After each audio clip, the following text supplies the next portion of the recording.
Hey everybody, how's it going? This is a little hobby update video. I haven't done any hobby work in like 2 weeks. No modeling, no painting, no assembling, nothing like that. I've been busy with real life stuff, but I'm trying to get back into the swing of things. And in doing that, I thought I'd give you a little Apollo update because the piece I was missing, I got in from Forge World. I contacted Forge World as per a viewer suggested, and they got back to me in a very quick manner and helped me out very well. They got very nice in terms of that. So I got the piece, so that's really cool. As you can see, this is how the piece comes. I didn't do any trim. I didn't even clean the release agent yet. I had this piece for a while. I've just been busy in the past 2 weeks, so I couldn't really do anything with it. But you have to trim it. From here up is excess flash, tab, whatever you want to call it. You have to cut that off. But then you have to trim it even further because it won't sit flush. Even with this part trimmed off, it won't sit flush because this is just a little bit too long. So you have to trim and clean up the part. I have one here that I trimmed. I drilled a hole in it. That's for the pin. I suggest pinning your toes. Very important. Makes it nice and solid, secure.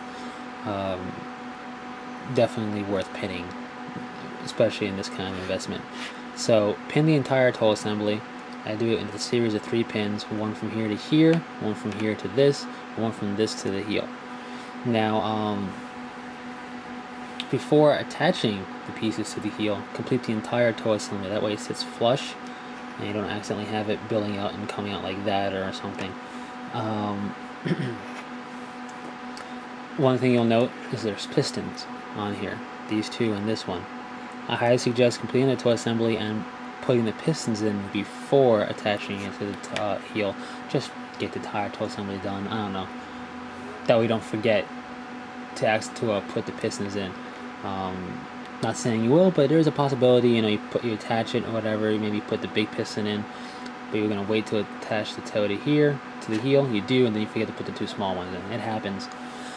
You always go back and do it later, but it can be an annoyance, especially if you just finish painting the piece or the foot. So that's what I would suggest doing. Another thing I would suggest for a big complex model like this, or maybe the other super heavies that they make, is to spray base or somehow base coat all the parts before assembly. Now I don't do this with my smaller kits, but something this big, this complex, it'll be of good use and of good help for you to do that, because you can see here on these 5 little parts, these 5 things here, there's a piston that's going to attach to each one of those. That's going to run up the leg, surrounding the center shaft of the leg, which isn't bad. I mean, that's cool. It's going to look cool. It's going to be very mechanical looking and be very much detailed, but it can be hard to paint it once it's fully assembled that way. So I highly suggest base coating everything. Now, firstly, I suggest cleaning the model up, getting the release agent off, trimming the flash and the tabs and whatnot, filling in any air pockets that have developed. Getting the model essentially ready for paint. Then base coat everything. You don't have to base coat the entire Titan pieces in one go. You could, let's say you're doing the leg assembly, base coat everything required for the leg assembly. Doing the chest, base coat everything for the chest, so on and so forth. Then assemble and paint. And dry fit first. Look at pictures of the completed model. Or if you have instructions, look at the instructions for that part, because chances are it'll show you the part you're doing without the full model assembled. Because for example, there's going to be leg armor here in the way in the front here. If you have instructions, but they don't, which the Titans kind of come with instructions, they'll show you a picture of it without the leg armor in the way, and look at that. Go, oh wow, this is going to be sitting here in front of this or something like that. Then you can paint it. You know how to attack the problem. So maybe you want to paint these pistons separate and this center leg assembly separate, then glue them together and touch it up with paint if necessary. Just an example. But I would highly suggest on big complex models such as these to clean up all the pieces that you're going to be using for a particular part, base coat them, and then assemble them and everything like that. even if you end up filing down the part a bit to get to assemble right, or end up just the paint wearing off through assembly and handling, it's not like it's a bare bones piece. You can still touch up some of the base coats and then paint it. Now that being said, what I plan to do is assemble the rest of this foot, paint it up, and then I'll show you both feet and talk about what I'm going to do next. But while waiting for this toe assembly, before I stop doing this toe part, before I stopped doing hobby stuff because I got really busy with life,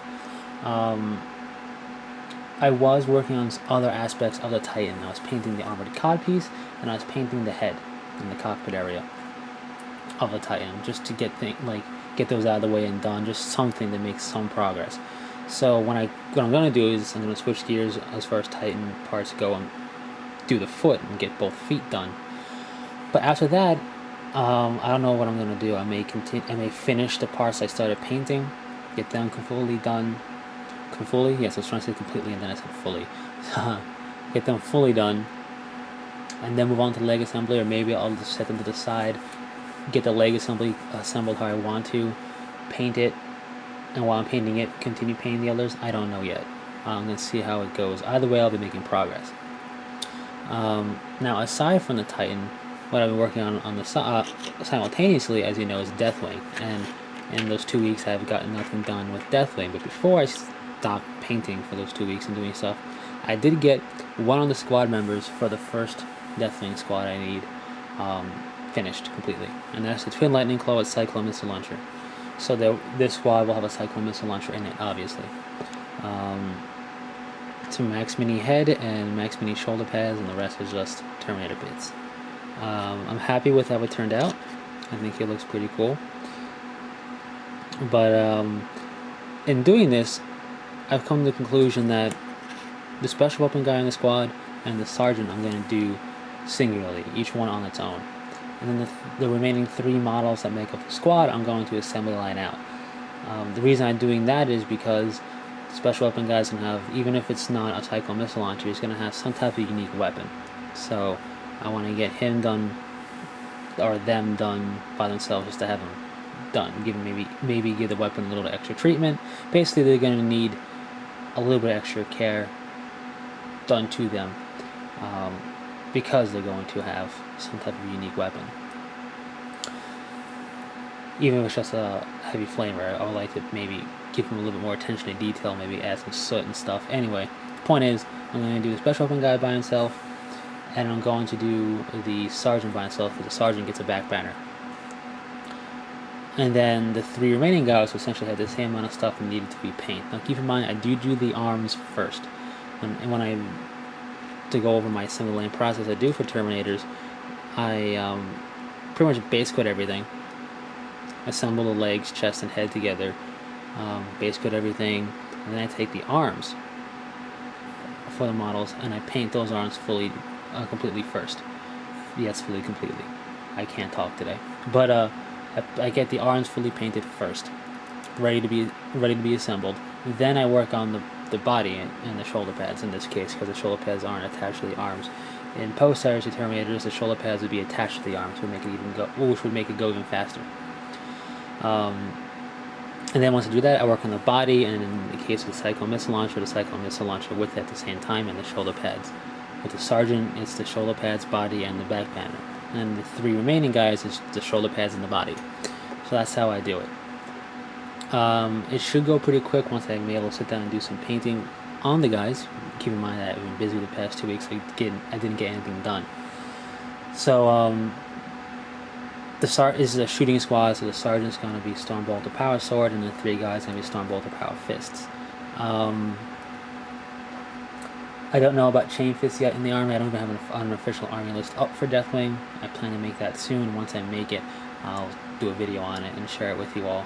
Give you my insight into why I picked it this way, and then you can give me some criticisms and some critiques on choices or upgrades, and we can take it on from there. There will be 1 Land Raider in the army. I want it to be. I don't know about a Dreadnought yet. I would like to include one, but we'll see. As far as the army list goes for Deathwing, the tournaments around me have kind of flip-flopped between 1500 and 1750. So I'm gonna make a list for both. Now I don't know if I'm gonna do a 1500 point list that I can expand to 1750, or have two separate lists in and of themselves that are each one, like one's not built off the other, for example. I don't know yet. We'll see. So that's what I'm doing with Deathwing. Now I want to get this Titan done hopefully in the next few weeks, because I don't really want to work on two vehicles at the same time. You know, Titan's a really big ass vehicle, and I'm gonna need a Land Raider for Deathwing, but I don't want to work on a Land Raider at the same time working on the Titan. I don't know why. I just don't. Will I if I have to? Of course, but I would prefer not to. So hopefully, without rushing the Titan, I can get the Titan built in the next few weeks, because, you know, Titans are awesome. But anyways, that's pretty much it for the hobby update. Long-winded, I know, but whatever. Hopefully you stuck with this. Because I'm going to announce now a new video series I'm going to do. It's going to be called Legends of 40K.